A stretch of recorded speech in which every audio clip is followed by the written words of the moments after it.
Welcome to episode 222 with Lainey Wilson, who last night, and my voice is still a little scratchy from last night, you played the Ryman with my band. Yes. And I had to play 3 hours last night. So, I don't know how you did it. So and I had to do a radio show this morning. So my night I was till about 1. I had to get up at 4 to do the radio show. Golly. But it's cool because you were also there last night. I was there. What'd you think?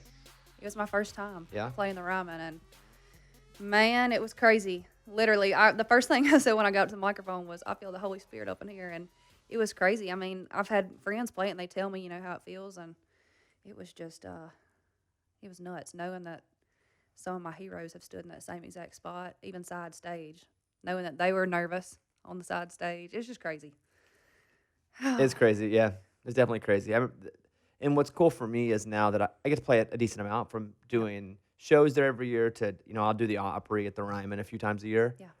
And what's cool is to see people, again, do it the first time. Yep. I don't have any kids, but I imagine that's what it's like, to get to bring your kids and let them do something. Like with you and Heath, and neither one of you guys, Heath Sanders, neither one of you guys got to play on that stage. It's always cool to actually see both of you guys up there. It was nuts. Heath is awesome, too. I think he was just as nervous as I was. This is your first podcast. Yeah. Rule number 1 of podcasts. Okay. Lean and talk right into the microphone. Like this. There we go. You like that, Mike? That's good. And don't swivel in your chair. Before we went on, she's like, I've never done a podcast. I was like, well, we'll get through it. Let me get up in there. We were talking, and I don't know if this is what happened. I'll tell you what happened. Okay. I got a message earlier from your label. And they were like, Lainey doesn't know this, but she's playing the Opry on February 14th. And I said, oh, Lainey knows it because we talked about it on the Ryman stage yesterday. I knew it was coming. They were like, you can tell her on the podcast. And I was like, surprise! I was like, well, we talked about it yesterday. So first of all, let me say this. You haven't played the Grand Ole Opry, but congratulations. You'll be making your Opry debut February 14th. Oh, my gosh. What a Valentine's Day. So to play the Opry for the first time is another one of those humongous things that growing up listening to country music, you probably never thought you'd get to do. You dreamed you would get to do it. But how does that make you feel that you have an Opry debut coming up? So I remember I was probably 9.5 years old. My parents took me to the Opry. And I remember exactly where I was sitting. I was sitting on one of those back pews all the way to stage right. And we saw Crystal Gale, Bill Anderson. Man, the lineup was stacked, Little Jimmy Dickens. And I remember just sitting there thinking, I want to be up there. I want to be up there. I didn't know what I wrote my first song and, thought it was just a little dream of mine or whatever. But yeah, it was real far-fetched, but I can't believe that I'm actually going to be able to stand up there and sing. It's nuts. I'm telling you. So a lot of girls, young girls dream about, their wedding day and dresses and all that. And to be honest with you, mine has always been playing the Grand Ole Opry. How did you find out early? They weren't supposed to tell me, but they kind of let it slip. Who is they? You didn't have to call anyone out. Was it someone at the label, someone at the Opry? No, it wasn't anybody at the Opry. It Okay. was somebody on my team. So. Well, the big surprise was not, because surprise! When I was reached out to today, they were like, hey, you can tell her. And I didn't want to come on here and lie and tell you, hey, fake it. And I was like, well, I was like, we already had that conversation. We talked about it last night at the Ryman. So, but it is a big deal. Congratulations. Thank you so much. With you're from a real small town, Louisiana? Yep. What's the name of your town? Baskin. And Baskin has how many people? 300. A town of 300 people, because I grew up in a town of 700 people. We didn't have Walmart. We would say go to town to get something. Yeah. That's what we had to do, is go to town. That's right. No traffic. I didn't have any traffic lights. We only got a cell phone tower about 2 years ago at this point. Uh-huh. So a town of 300, tell me about that. So you get it. You understand. Well, I don't know. You tell me. But I understand small town. Okay. Well, all small towns are pretty similar. But mine, we have a caution light and a bunch of cornfields. Pretty much everybody knows everybody. Half of them are my family. And, we have a convenience store called Cupid's Corner. Oh, you have a store? We have a store. Well, good for you guys. We just got on the outside of Mountain Pine a Dollar General. All right, now. Just stepping it up. Yeah, and that's in the last year or so. But, yeah, what's in the store? Do they also cook food? Because in our little, the one little, gas station grocery store, they also cook food, and that's where we'd go. And we'd take our food stamps, and we'd go buy food down there. Well, it's like, that nasty, good gas station food, like those deep-fried Hot Pockets. corn dogs, stuff like that, Crispitos, man, the good stuff. So in a town of 300, what's your school like? So I actually had to go over to the town next to me to go to school because, I mean, there's not a high school in our town. But I still, even though I had to go next door to a town called Winsboro, I only graduated with 24 kids. Really? Yeah. I okay, even a little small. I mean, I got with 42 or so. So my school was big compared to yours. Yep.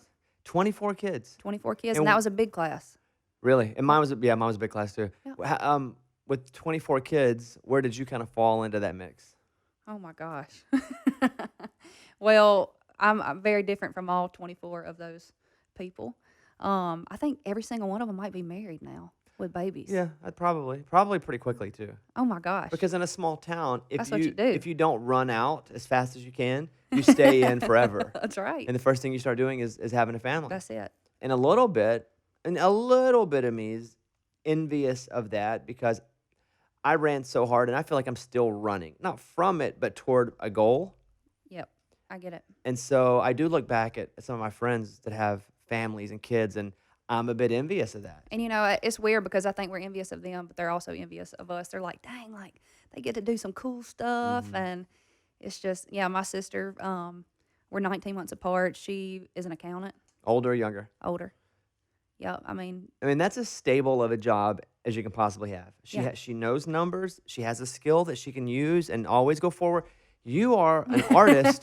You don't know if you're getting paid next week. you're right about that. What does she think about your career?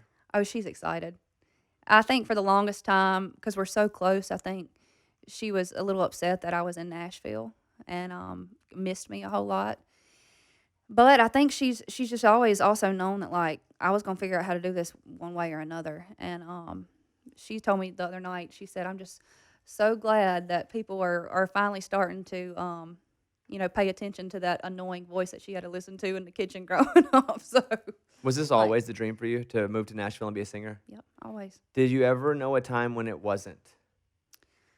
Never. It's so weird. Like honestly, as hard as it's been and everything, I've kind of had like a sense of peace about knowing that this is what I'm supposed to do. And yeah, I've from a very young age, I knew I wanted to move here. I think I told you the story one time, but I'll tell you again.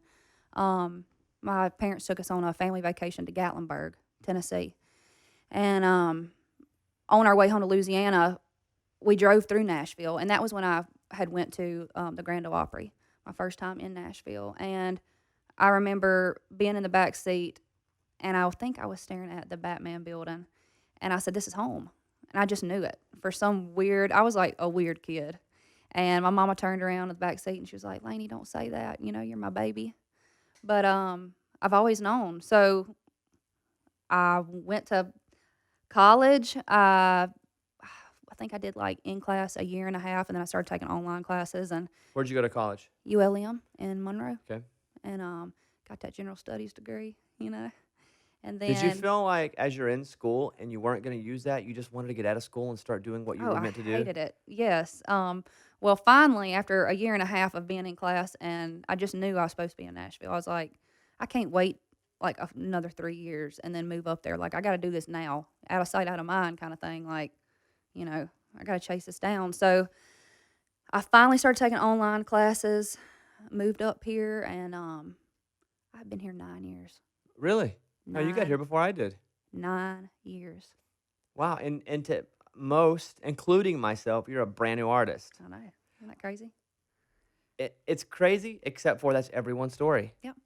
I have friends that are here that have been here 5 or 6 years, and they are just exhausted. They haven't got their big break. Yep. They're like, I don't know if it's ever going to come. Yep. And there are a couple of artists that I kind of point toward and go, and you'll be another one, and go, oh, these brand new artists like Lainey. Ingrid is another one. Yeah, she's awesome. Been here for a while, Long time. grinding it out, and she's brand new. Isn't it crazy? But you have to work a long time to right. be brand new. I know.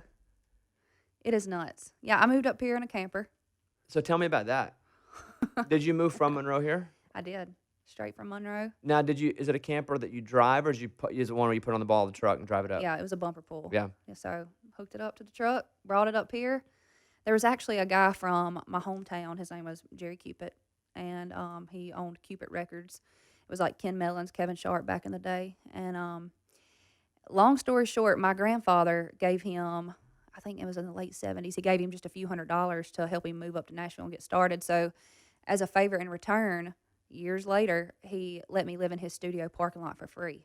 Wow. So, I didn't have to Came pay. all the way back around. Isn't that crazy? Wow. So, yeah, I bummed water, Wi-Fi, electricity. I was going to college online So when the Wi-Fi would pick up. how long did you live in that place for free? 3 years. And he was cool with it. He was absolutely cool with it. And so because you were able to do that, that allowed you to actually go out and pursue being Yes. creative, which, by the way, there's no money in intro to creative. Oh my goodness. There's no money for rent. There's no money for Wi-Fi. There's no No. money for, yeah. And this is crazy, but to park a camper at a KOA around here, it's like $800-900 a month. So you might as well have an apartment. So it was kind of one of those. I was just paying my note on my trailer, and that was all, and gas. So I was still traveling back to Louisiana at that time, playing shows, and that's how I was making my money to eat and stay alive. So you're here, and what are you doing all week as you're not playing shows yet, but you were playing shows later in the week, Thursday, Friday, Saturday? Yep. So what are you doing Monday, Tuesday, Wednesday in Nashville? Well, so for the longest time, so Jerry Cupid, the guy that let me live in his yard, basically, he kind of took me under his wing, and we would write together every single day. And I wrote with him literally like a couple times a day for like 3 years. And he's really the one that taught me how to write a song. And I don't know if you remember that Ken Mellon song, "I'm Just an Old Jukebox Junkie." Yeah, I do. Yeah, he wrote that, and yeah, he taught me how to do it. And when you write 300 plus songs of somebody, I mean, you really get to know them. And but it's a sad story, but he ended up getting sick and passing away suddenly. And at that point, that's when I was like, all right, I got to switch gears. I got to figure out, first of all, what to do on my camper, because I don't want to leave it here. So that's when I sold it, and I kind of had to start over. Did you have it paid off before you sold it? Yeah. Nice. And I sold it for more than what I got Nice. it for.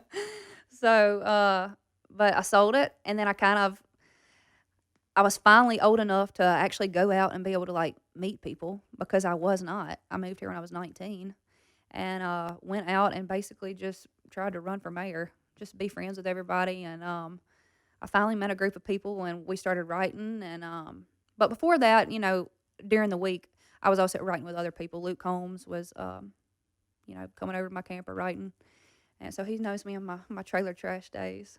And you and Luke started writing how long ago? Dang. As soon as he got here. Actually, it was before he even moved here. So I guess that was about 5-6 years ago now. Has it been crazy to see Luke's ascent into superstardom? It is nuts. It is so nuts, because I'm like, I mean, he's just a good old boy, just a redneck boy, who just works hard and knows what he wants. And I'm just so proud of him. 5 years ago when you were writing with Luke Combs, did you feel like there was something about him? Yep. You did? I did. And actually, I'll tell you, I had not heard of Luke Combs. He was playing Tin Roof Revival down on Demumbrian, and he was sitting on the pew playing, and he had just got finished playing. And I'm not the kind of person to walk up to people, especially back then, and be like, hey, I want to write with you. Normally, it'd have to be kind of like, somebody introduce us or whatever. But I had this weird feeling, and I walked straight up to him, tapped him. He was sitting on the pew, and I said, I want to write with you. And he was like, you want to write with me?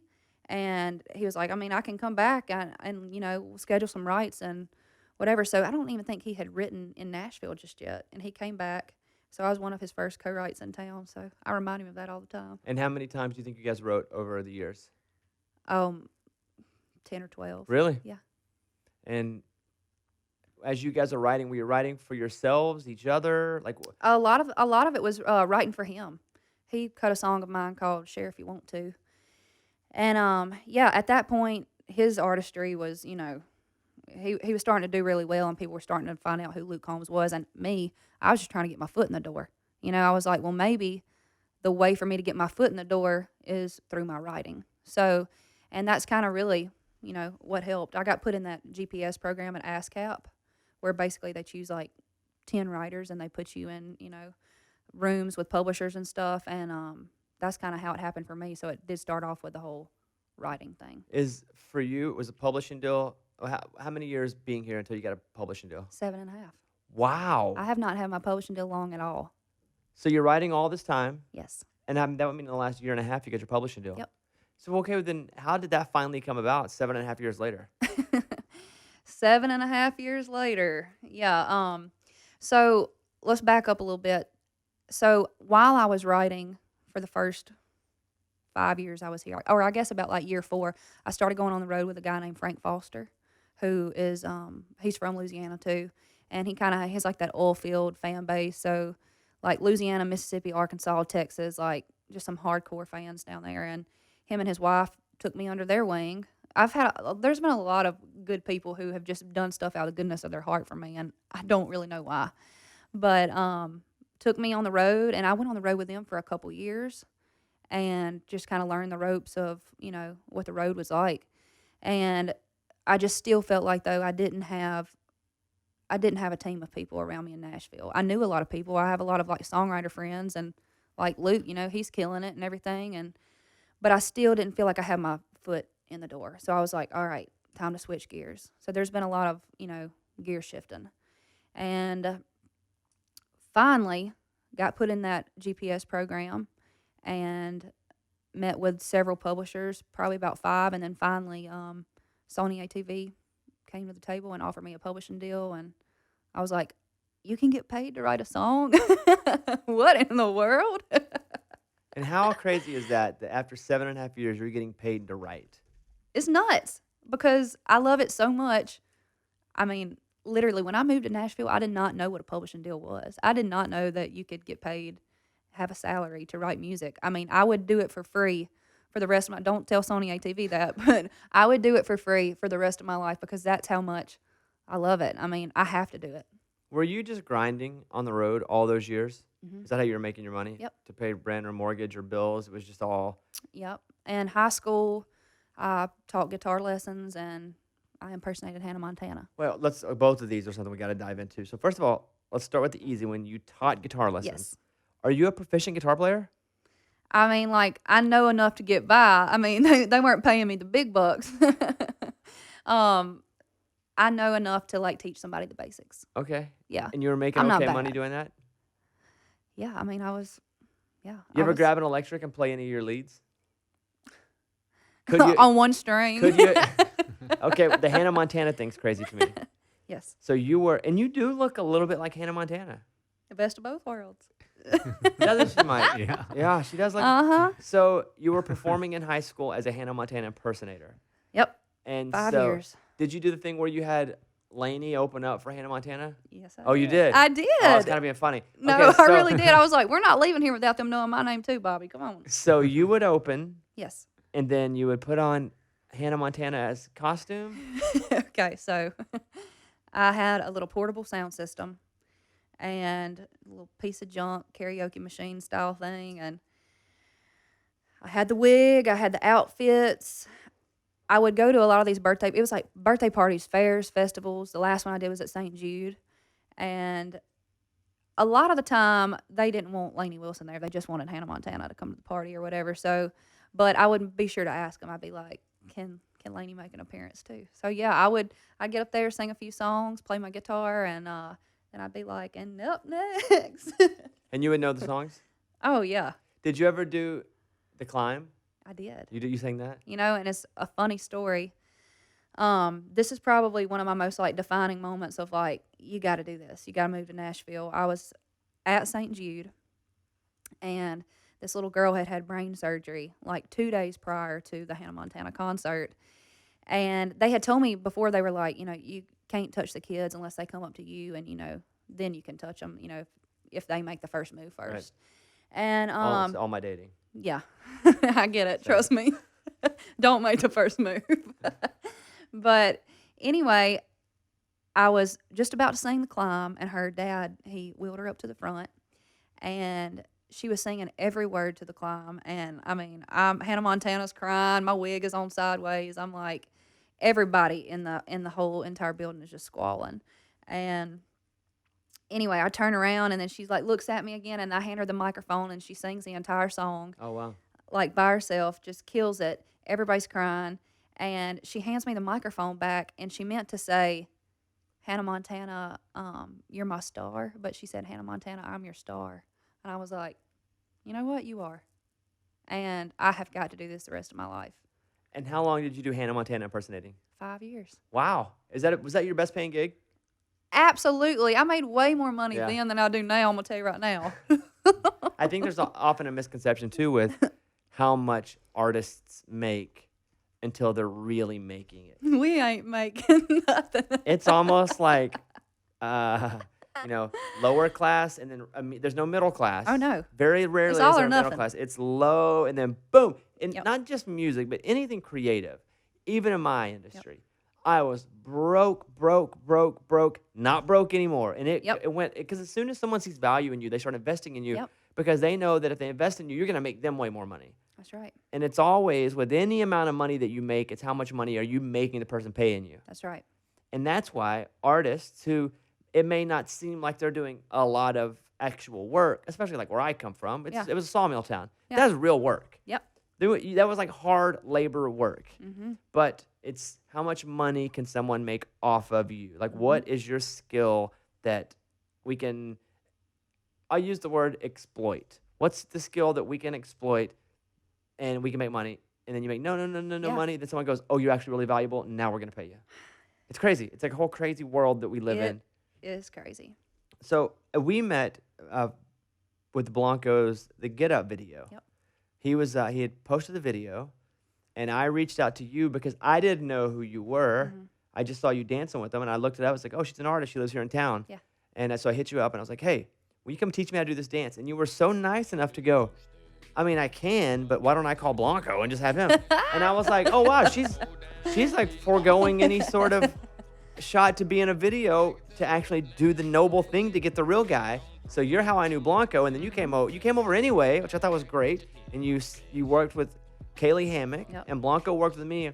And I remember telling you, because I'd never heard your music. Yeah. And I was like, if you're any good, I'm going to make this up to you, but only if you're any good. Like, I'm not going to do it. I appreciate your honesty. Yeah, and I'm not going to do it if I don't love it. And and I didn't even get your music from you.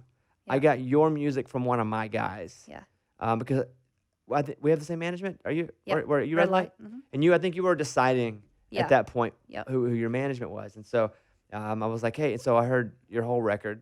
Yep. And I was like, oh, you did. and I was like, and I chased it down, and I rarely listen to people's music, but I was just so grateful that you were so giving of your time, and then you didn't even want anything. You were like, no, not to be in the video. Oh, shoot. No, I was glad to be here. You're like, nothing, I don't need anything. And I was like, wow, if she's any good, like, I like who she is.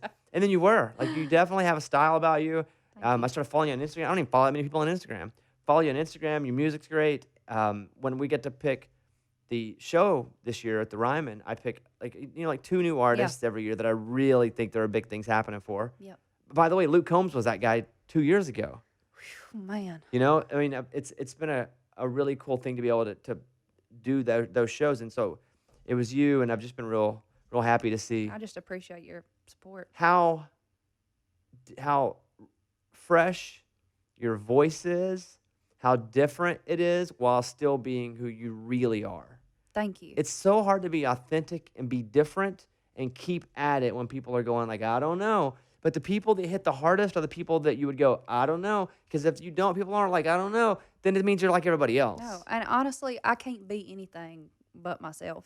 If anybody was trying to change me, it just wouldn't work. You know what I also find really cool about you is I don't know your friend. Who's your best friend? Casey. Casey Tyndall. Tyndall, I only know her from your Instagram. Yeah. But you guys are together and best. I can tell you guys are like best friends. Yep, best friends. And She's my girl. yeah, and I can appreciate that. Like, that's real stuff.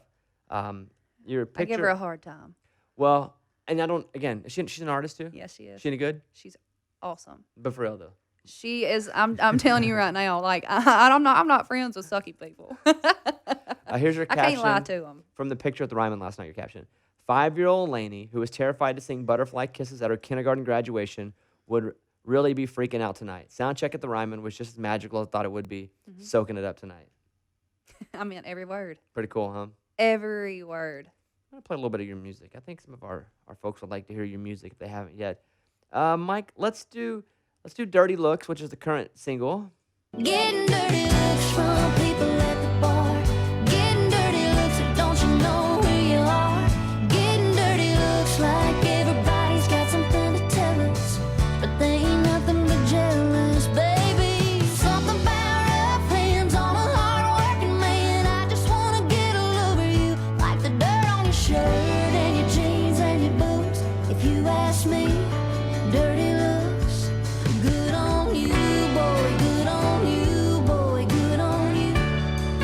And here's a song that I've put into our iHeart Country show, the Women of iHeart Country. And this is LA, except it's not Los Angeles. That's right. It's- the other LA, it's- Louisiana. Yeah, here you go. When you say, hey, I think Louisiana, lower Alabama, stars up in the sky,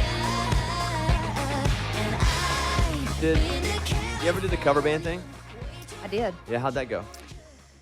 It went. Did you ever play covers in Nashville on like Broadway? Did you ever have that life? No, like I said earlier, like I would just travel back to like Louisiana, Mississippi. You didn't want to not drive all that way? You didn't want to find a bar gig? I was making such good money in Louisiana. Like I literally could do this acoustic show at this place called Pickle Barrel. I could do a 4-hour set, and the guy would give me everything at the door, and he was charging like $5 or $10 a person. And I mean, I could go and I could make $1,500, and then I'd have to be down on Broadway killing my voice for to make 50. So what about the drive? How long was that drive? 8 hours. Oof. Would you drive it all yourself?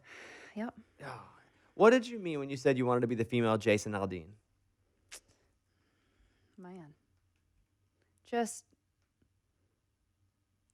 unapologetically badass. Just like get up there and just do your thing. Like I've always looked up to him. I just think I can't believe I'm on the same roster as him either with label, but I just think he just puts on a great show. He's high energy, and I love that. And I can tell that he loves it and he enjoys it, and I want to kind of do the same thing. I want people to know, like, I love what I do. I'm going to put everything I got into it, and I think he does that. Who'd you listen to growing up? Dolly Parton, Leanne Womack, everything 90s country. Tim McGraw was actually from about 5 miles up the road from where I'm from, so Was everybody super proud of Tim McGraw? Oh my He was like gosh. the home guy. yeah, he's like, I was like, oh, if Tim can do it, maybe I can do it. And hopefully, there's a little girl or a boy who maybe will feel the same way about me, because it gave me hope. I'm like, golly, he's from Start, Louisiana, I'm from Baskin. Like, I can do this thing too. So I haven't got to meet him yet, but Oh, you haven't? Mm. Nice guy. is he? A lot of muscles. Yep. Smaller now than you think because he's so ripped. Yeah. When I met him, you wouldn't meet Tim and go, oh, he's a small guy. Yeah.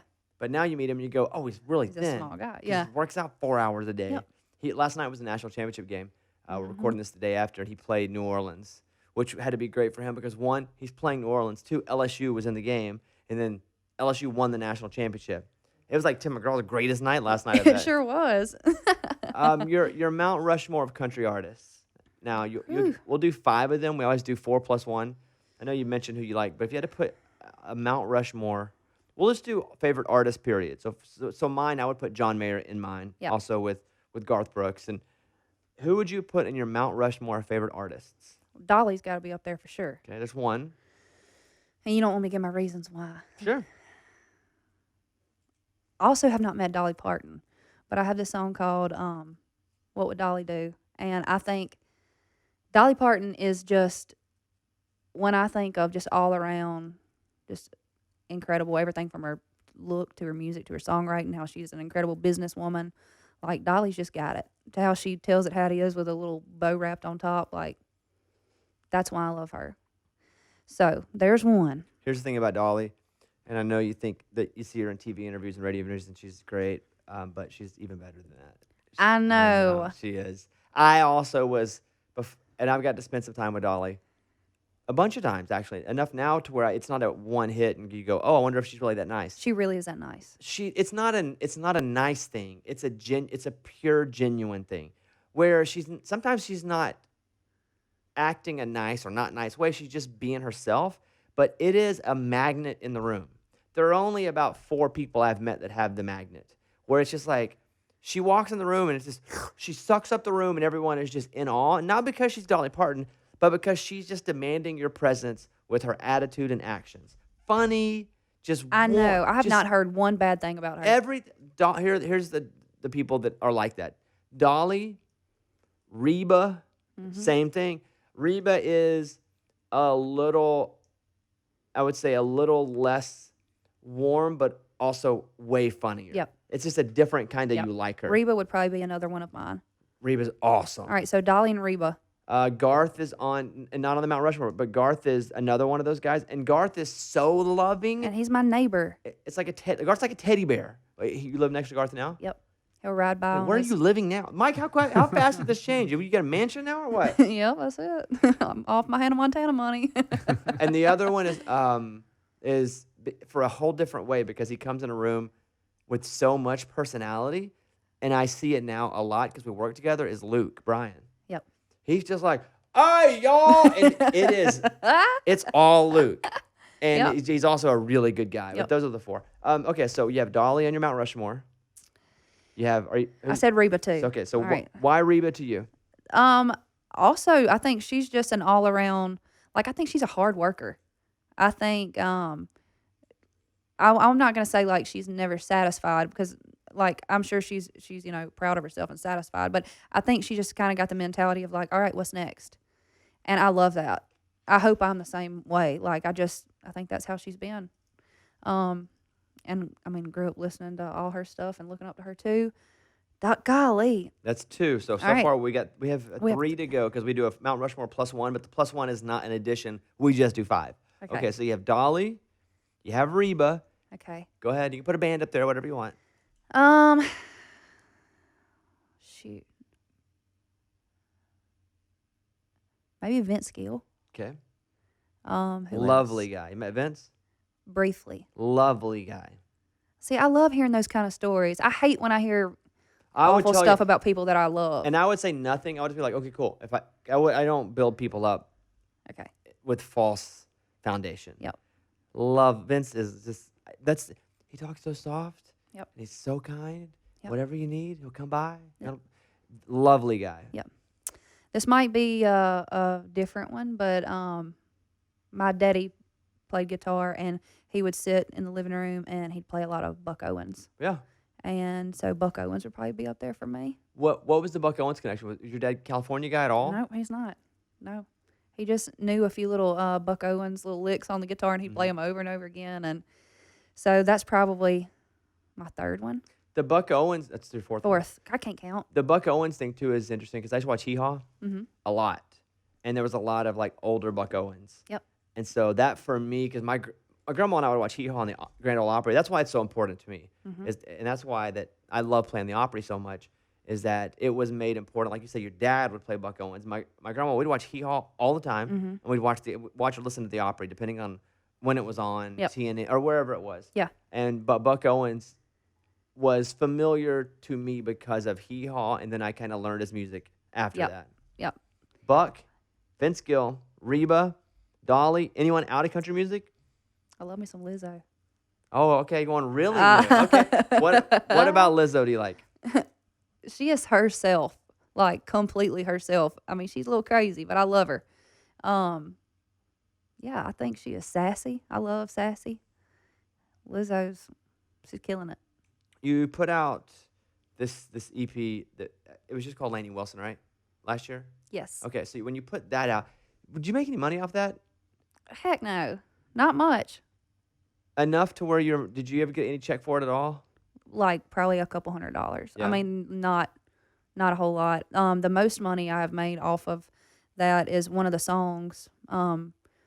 Working Overtime actually got put into Yellowstone, the show Yellowstone on Paramount. Oh, cool. So yeah, it was the second season, first episode. And so what do they pay you for that? You know? $20,000. Oh my God! I For know. using the song in a show? Yeah. Wait, how often do they play that? You gonna be trying to write? We gonna be trying to write it for the Yellowstone? Did they run it the whole every episode? I mean, it's not literally. It's like 20,000. That's it. Period. Done. No. Great, I'll take it. That's it. Done. I'm Yeah, okay with it. yeah. But where did they use that song? They used it. It was literally a bar fight scene. A bull was busting into the bar, And I sat there on my couch and collected a check. Wow, I'm blown away that it was that. I have friends that have done sync work. And, Oh, they're killing it. and They're not telling you, but they're killing it. wow, I'm telling you, like good for you. sync is where it's at. I've been here lately trying to write specifically, like for myself, but also for sync. I've got some friends that do a lot of that, and they make bank. My friend Brandon Ray writes sync. He just sets days and I'm telling you. writes for sync. That's it. That's it. And he was writing and still does, and he has a band called Badlands Sons. But he is a great writer. But he's like, I can sit and grind out 100 country songs, and maybe one of them gets a hold. Yep. Or I can write sync and get 1 out of 9 maybe used somewhere and actually pay my mortgage. Yep. That's crazy. You got Yep. $20,000 for a bar fight scene on Yes. with the kid that Kevin Costner show. And the good thing is, I'm hoping to get some more of them because I played the show in Vegas, and the guy who put on the show was one of the producers, Taylor Sheridan, Of the show. Yeah.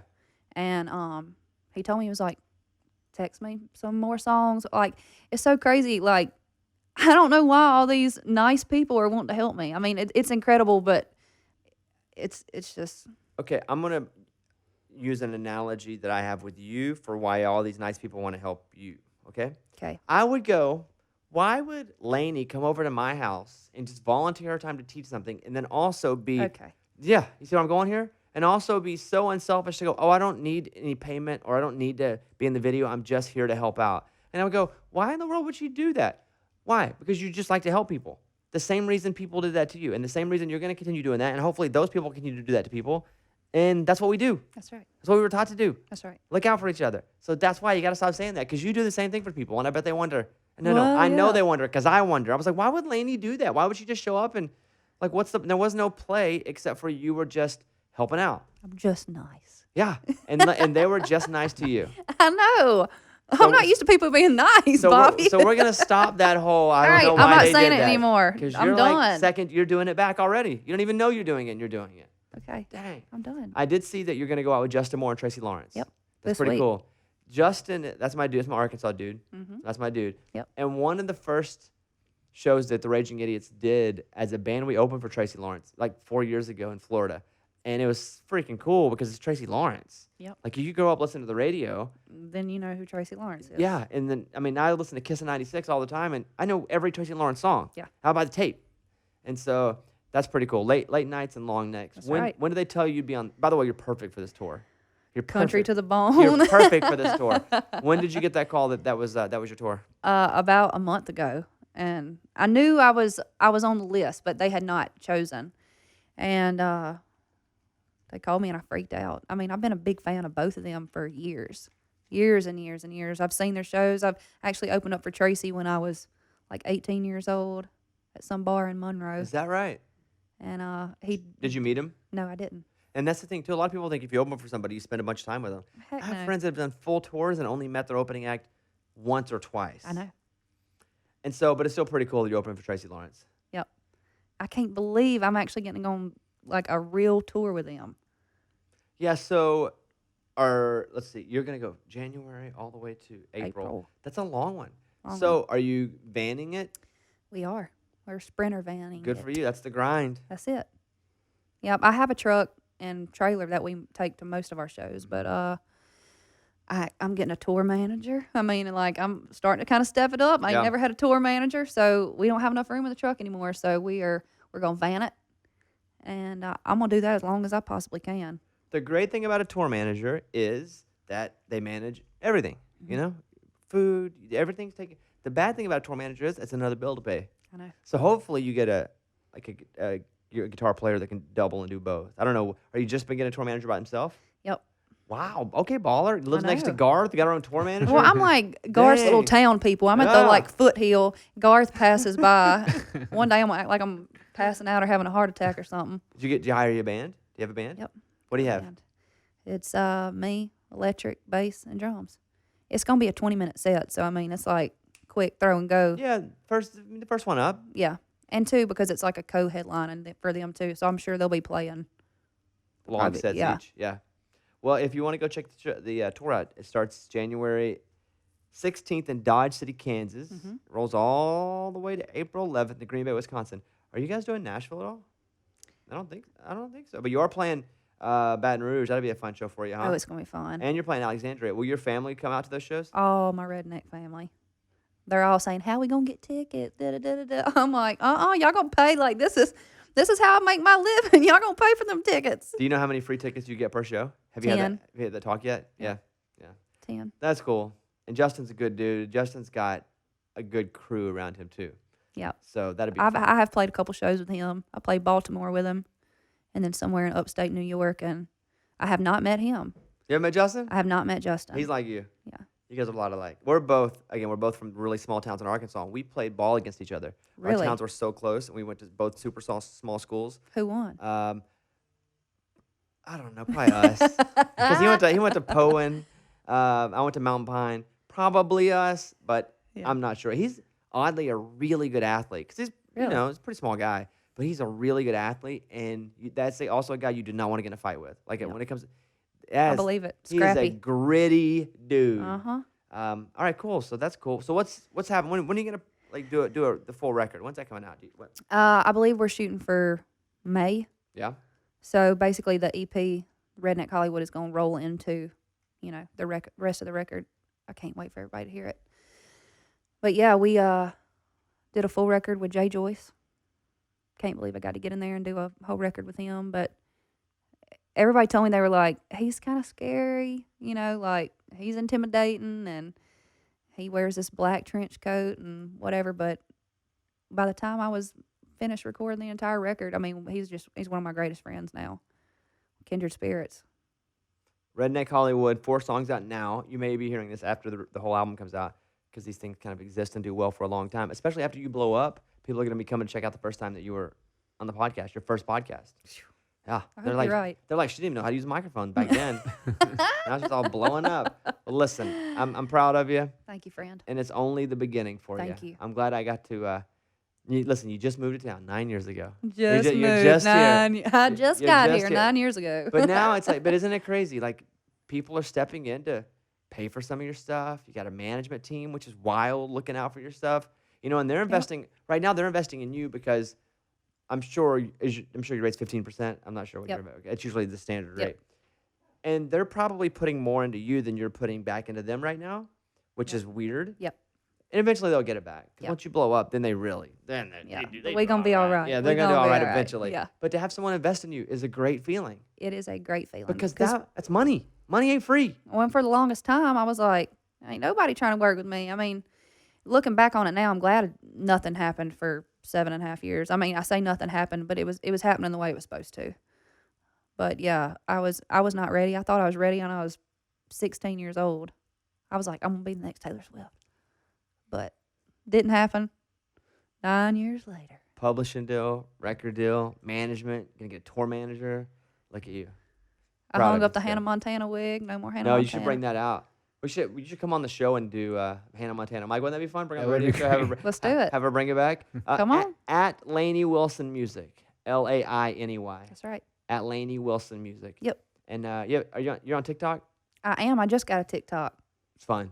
So I hadn't done anything cool on there just yet. It's but my favorite. I don't do a lot on there, but I watch a lot of stuff. You do? Yeah, it's good content, good music discovery. You can go down a rabbit hole real fast. though. Quickly. I go down a lot of rabbit holes in a lot of places. All right, Lainey, good to talk to you. Thank you. Yeah, it's episode 222, Lainey Wilson. Be sure to check out Redneck Hollywood. And then if it's after May, or I don't know, we're recording this in 2020. Maybe, I don't know. Check out maybe our third record may be out by that time. Yeah, there you go. Thank you. We'll see you next time.